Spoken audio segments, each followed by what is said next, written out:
Hi everybody, and I'm very excited today to share that we are collaborating on this video. So it's the Health Hero Academy Wellbeing Show, and with Pollyanna we've got the Be Glad movement, which Polly will explain shortly about what that is. But it's a great opportunity for us to both film the amazing Dan, who is a Bristol health hero of ours, who's going to tell his story to you. But today is all about Dan's story and all about the Be Glad movement. So I'm going to hand over to you, Polly, and you can do your intro. Thanks for watching everybody, and enjoy. Hello everyone, as Owen just introduced, my name's Pollyanna and I'm from the Be Glad movement, which is a separate project, but this is a collaboration today between World Health Heroes. So I'm going to be interviewing Dan from Daniel Bateman Hypnotherapy, and yeah, we're going to just get stuck in and let Dan tell his story. Okay, thank you very much for having me on the show today. Before I launch into my story, I just wanted to explain who I am. I'm obviously Daniel Bateman, and I am a part of the Health World Heroes as a member. I am a solution-focused hypnotherapist, so if you're wondering what that means, basically, so it's in the name itself, it's a combination of solution-focused therapy and hypnotherapy combined together. So you're helping somebody that may have a stress-related condition that is in a bad place to move into a good place, so that they can have a positive outcome, positive action, positive behaviours and positive interaction with people. So yeah, one of the I wanted to, the past 6 months I've decided to rebrand my business as working with people, clients with chronic illness, pain, people who are suffering from long-term disability or have life-changing accidents, and I've fallen under all those three categories, so I will explain that in a moment. But one of the reasons why I wanted to do this, because obviously there's a lot of talk about chronic illness and pain, and trying to help people in the holistic field, and I wanted to be a part of that. I, like myself, why did I want to do this? I want to take back control of my life, so I could help other people take back control of their life. And I wanted to show them my SOS guide for survival with chronic health. And so they could learn themselves that way. And I wanted to also show them, you know, the skills and the techniques that they were using hypnosis and also solution therapy techniques, so that when they come into the consulting room, they can change their, obviously find ways of coping with their lifestyle. We don't deal with the problem, like their actual condition. We help the person cope with using techniques, evidence-based techniques, solution-focused and hypnotherapy techniques, so they're able to get their life back and take control. So if they are finding that they are in a lot of pain, basically, I help people to, rather than focusing on the pain, I help, obviously the pain is still there, and that's already being dealt with doctors and nurses and other healthcare professionals.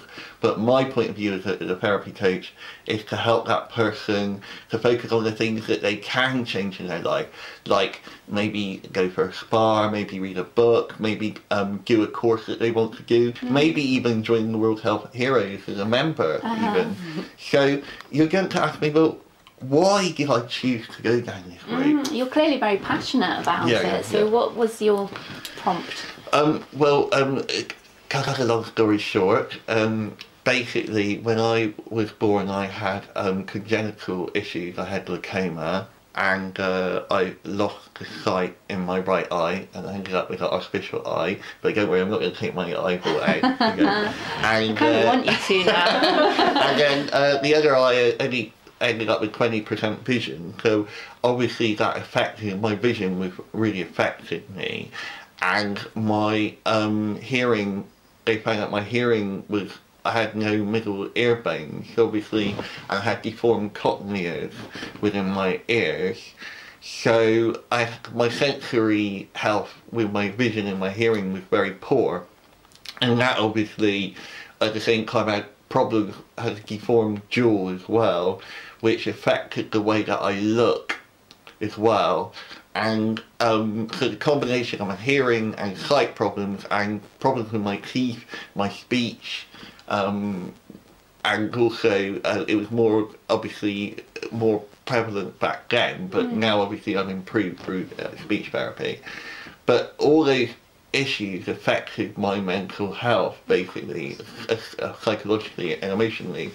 And when I was at school, I was bullied quite a lot. And in those days, in the 80s, you know, I didn't have the understanding and the support systems in place to help children with, it was only just starting up where they had support for people with chronic conditions and disabilities. Right. So for having a chronic condition and having a disability long term, it affected me, and there's a lot of health professionals and old school teachers that would say, no, you can't do that, you have to do this, and I used to get bullied by people, and I had people were very overprotective of me, but at the same time, because I also looked quite, I didn't have a hidden disability, people would say, just get on with it, and they didn't really understand. Right. So I grew up with this sort of, this bullying and this probably this abuse that I had from people, and the stress of trying to be different, and that made me, probably what Owen was saying earlier, that, you know, I had to be like, please other people, I had to, you know, be like other people, you know, I was scared of showing myself because I was scared of being judged. Right. So how that happened, when I went through my teenage years, I was still bullied a lot, but I tried to get through my education, and I had to keep proving myself. And when I got into my university, I suddenly discovered that all the support systems I had at school and from my parents were gone, because I was suddenly, you know, I was an adult and I had to look after myself. Right. So I was incredibly vulnerable, and I didn't know how to act as an adult because of the impact of my disability and my chronic condition had on myself growing up as a teenager, as a child. Can I go on? Yeah. So when I was a young man in my 20s, I tried to put on this act and this like trying to be perfect and trying to please people, and I think it made me very depressed, and every time I, you know, did fail at something, I got put in this box, and I would end up having a panic attack, and it would make me very ill, and I would be miserable for days, and but on the outside I was this really happy person, Right. and that everybody saw, and so when I got into my late 20s, I had some issues with my job because I was struggling with some of the jobs that I was doing, and I think because of the anxiety, I couldn't cover up the anxiety anymore. Right. Through my chronic health issues that I had and my disabilities that I had. And so when I was about 35 years old, I lost two of my grandparents, and there were a few issues within my family, and it was really hard, and I just had a nervous breakdown. My lovely wife at the time, she took me along to the doctors, and they diagnosed me with low mood and anxiety, and they said to me I should take 3 weeks off of work. I said, no, I don't want to take 3 weeks off of work. I'm just want to be like action man and just carry on normal. I don't want people going I'm ill. Sure. And then 3 months later, coincidence, I had a massive brain seizure, and I fractured 6 bones in my body. I fractured both my forearms, my hips, my C vertebrae, and my neck, all in 6 places from having a brain seizure, and it wasn't through an it wasn't through crossing the road or anything, it was actually falling out of bed. Wow. Oh my Which was goodness. unbelievable. And it was a really scary time. My wife called 999. She was absolutely amazing, and she's the most amazing woman in the world, and I love her to bits. And when I went into hospital, not only went into hospital, I was diagnosed with pneumonia on top of that. Wow. So I had all these things going wrong, and I was in intensive care for 4 or 5 days. And it was very touch and go. I thought I was going to die because I had all these things happening to me. And when you're in a trauma state, and your body's in that trauma stress state, you know, anything can go wrong. And it was horrible. And I had operations to have rods and pins in my hips, and obviously, when I woke up, I couldn't believe it. I thought, where the hell am I? You know, Sure. I'm in another world. And moving on from that, I basically, after spending a week in intensive care, I then spent another 2 months in an acute ward, which was very sobering because I started to realise the importance of my health and that I have to look after myself. And as well as trying to think about other people. Sure. And so I tried to write this book, but I didn't really get that far with it. The Man Who Conquered Fear, which I still am writing today now. But it was very trauma. I was in a lot of pain.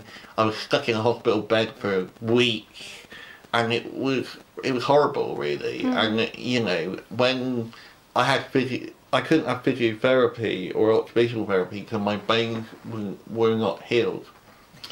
So they referred me to the rehabilitation hospital at Hengrave, which is a brand new hospital, which is a little bit more of an upgrade. So I had like nicer meals and I had a bit more mobility because I was able to, you know, go in the gym and do lots of exciting things. Nice. And I was there for a month. And so I couldn't walk at the moment at this point. So I was basically in a wheelchair for nearly 6 months. Crikey. And it was very depressing. Sure.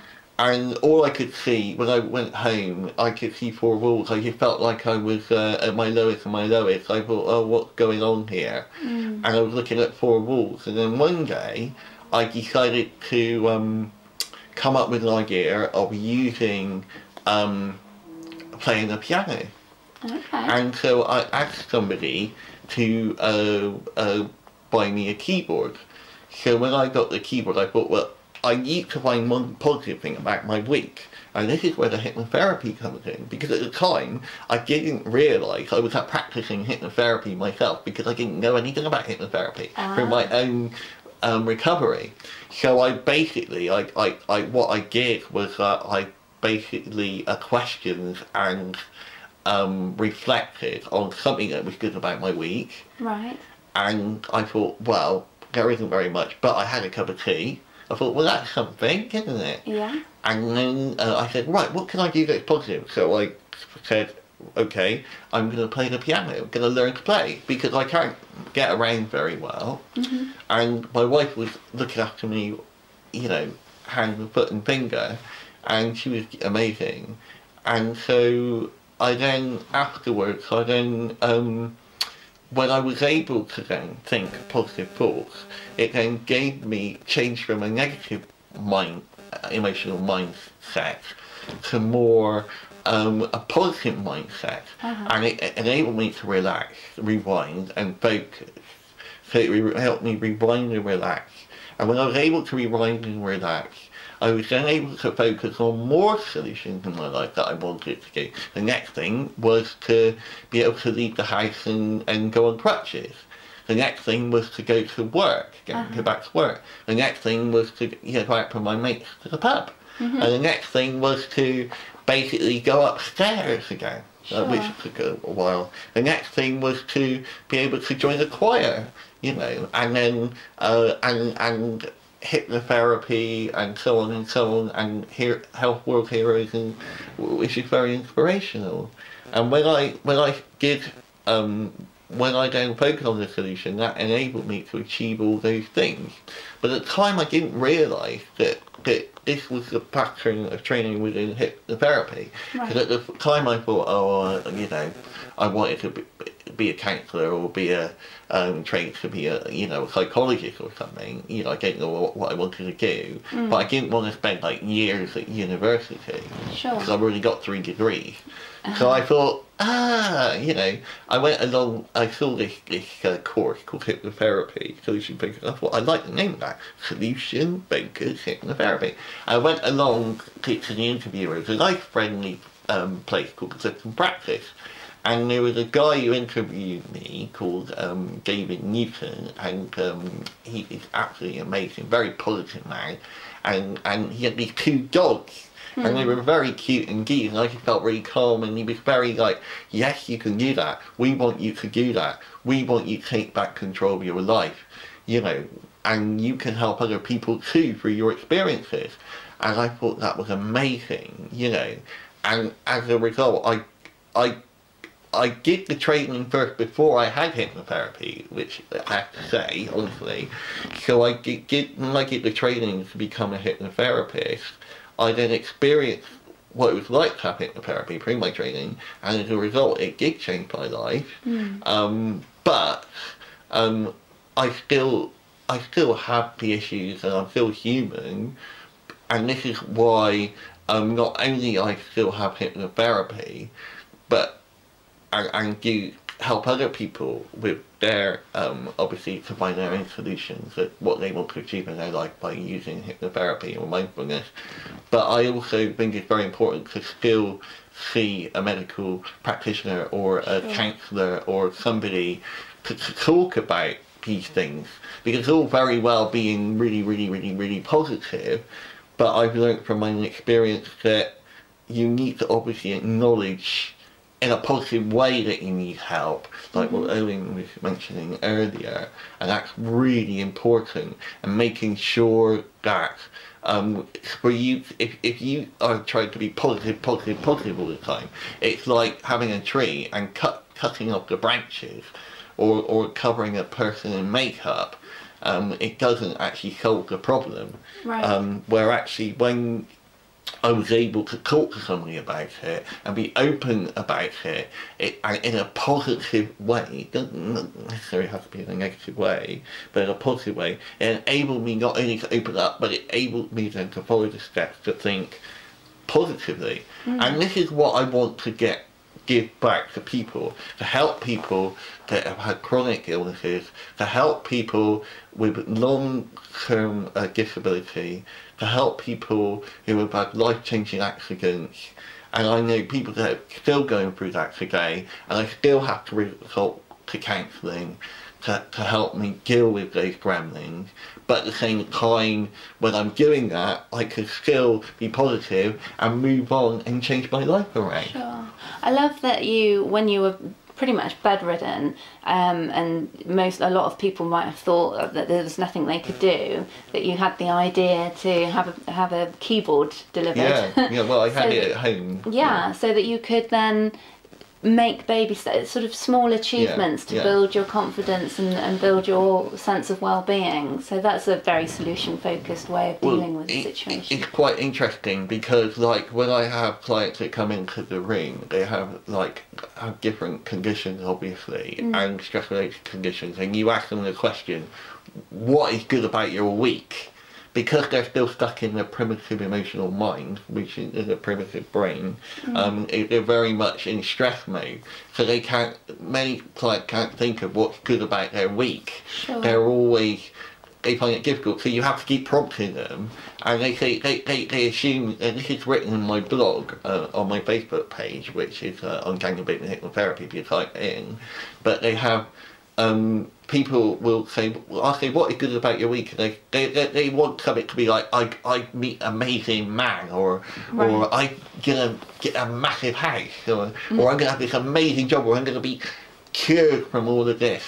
And actually, we like simple things like I had a cup of tea or I took the dog out for a walk, you know, they can be just as valuable at the end of the day. And I have to say about hypnotherapy is not a magic wand. It's not a change that can happen overnight.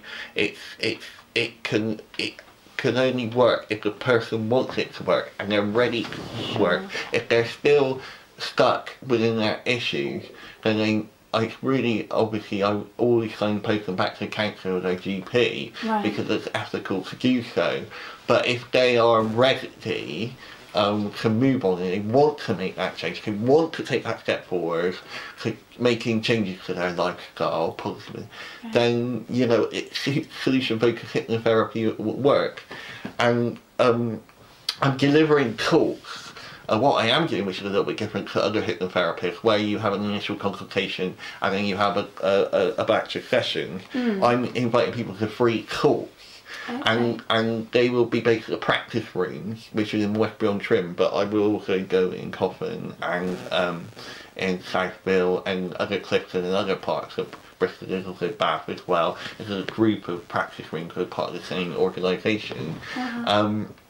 And it will be an opportunity for people, whether they're a client or they're a sufferer, or whether they are a carer or a business that work with sufferers, or whether they're even someone who wants to find out more about you know, how to deal with chronic health in a positive way, or disability in a positive way. Like, for example, if you know, one of family members had myelofibrosis, and it's a very painful condition, and obviously, you know, obviously being dealt from a medical perspective by their doctors, but in terms of dealing it from a lifestyle point of view, how they can cope with that pain. Obviously, I'm not a doctor or a nurse, but what I do as a therapist is help that person through their journey from trying to find solutions in their life with using suggested hypnosis, so that they can then, you know, find their own directions, their own solutions that they want in their life. So it could be swimming or going to jacuzzi might help, or hydrotherapy could help their pain, for example. It won't obviously change it physically, but it could help them psychologically from a stress point of view.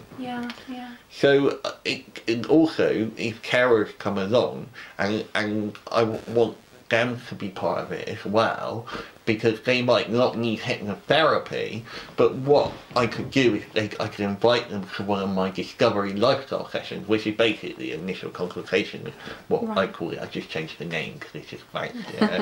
And that's where I would give them the skills and the knowledge and the skills that they would need so they can teach other people. And if people are on a budget and they couldn't afford hypnotherapy, because I know hypnotherapy does cost a lot of money, I could offer one session where I could teach them the knowledge, the skills, and how to learn it themselves. And then they can come back whenever they want to come back, so there'll be no pressure. So there would be no pressure, and I'd be you know, happy to help anybody, whether they have a chronic or a chronic illness, disability, pain, or had a life-changing accident, or whether it's a carer or a business owner, or whether it's just someone who just wants to understand more about it, you know. So I'm basically want to make a difference, and any, you know, people who want to go through the clinic service can find me accessible in Bristol in the Bath area, but I will show obviously a very supportive. I will have a huge personal experience with that, and how I can help others take back control of their life so that they can live the life that they want to live. You know, like I did. I think that's really important, you know, that you can empathise with people that are coming to your practice because you've been there, done that, lived through it, come out the other end with this positive mindset, and you're able to sort of really empathise with where they are now and help them navigate through. Like you said, for one person it might be reading, for another person it might be hydrotherapy or swimming, and you can just help them navigate their own journey back to mental wellness, really. It's not, I mean, it's obviously, you know, it's not, it's going to be a bumpy ride, I'm going to say. So it's this idea that hypnotherapy changes people overnight. I mean, there are some people that do make fast changes in having a therapy, but there's some people that take longer, but that's fine, you know, it's their own personal journey at the end of the day. But there's no magic wand. But I think the most important thing, if people sign up to hypnotherapy, is that they want to do it because they want to change and make that decision of change. Because if they don't want to do that, then I think it would be less helpful for them, obviously. So you've got to be open to the learning and the change and the, you know, embrace. Because it's new. I mean, I imagine hypnotherapy is new to a lot of people. It's quite a... Well, it's not a new thing, but a lot of people haven't necessarily engaged in it before. I think what I bring to it is a personal experience, and that's what I provide to it. I'm not a medical person at all in that way. I'm bringing my personal experience. So when somebody comes to me, I can relate to them as a human being at the end of the day. And that's where, with the health heroes, I would have a perfect match with them in helping their client to come for the clinic service. And I think, you know, the service that I would offer would be private, it would be confidential, it would be safe environment, and it would be obviously they could go on, look on my website and see, you know, the services that I offer, and it's open to anybody, and we can obviously you know, discuss more at the consultation. I will have to say that my consultations are an hour and a half, and there are a lot of consultations at hypnotherapists are an hour, and the reason I decided to make it an hour and a half is because it gives that extra time for that person to get into the session. But also, at the initial consultation, I offer a relaxation session, so they have a taster of what hypnosis is like. So they get an idea of what it's like, and whether it's for them, really. And that's really. So I mean, mainly I'm helping people, you know, with who may have like arthritis, may have people, though I don't deal with the problem, obviously, or focus on the problem, that's not, you know, I'm focused on the solution. You know, I would work with people with all sorts of chronic illnesses, or maybe suffered from long-term disability, or had a life-changing accident which affected their life completely. So I'd like to, obviously, like to think that I could be there and hold their hand through the whole process. Fantastic. Well, thank you so much for sharing your story with us. It's a bit long-winded. It's important to get all the details over, so thank you for that. I really do appreciate it. You might be watching on the Be Glad Movement channel, or you might be watching on the World Health Heroes channel. Whichever channel you are watching on, please do hit the like and subscribe button, and you'll get notifications when new videos are uploaded. And if you're on one, head to the other, and vice versa. You can follow the Be Glad Movement on Twitter, Instagram and Facebook if you search at Be Glad Movement, and all the other sort of relevant links will be shared below so that you can follow World Health Heroes as well. Thank you so much for tuning in, and we'll see you in another episode.